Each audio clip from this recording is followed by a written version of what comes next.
Ay, Mare, tignan mo naman, sarguelas. Uso ngayon to kasi every May ba? Hina-harvest yung ganito. Sarap to isaw-saw sa asin na may sili. Kain. Hindi ko alam kung sa amin dito, tawag dito, sarguelas. Siniguelas ba to? Hindi ko alam kung sa ibang lugar, anong tawag nila dito. Ganito siya kapag kinagat. Tapos ito yung gitna, yung buto.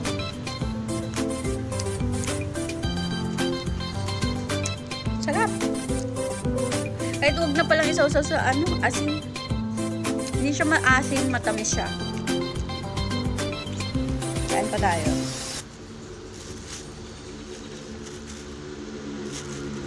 Ito. Yan lang.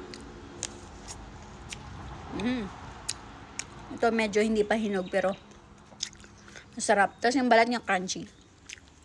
Kain.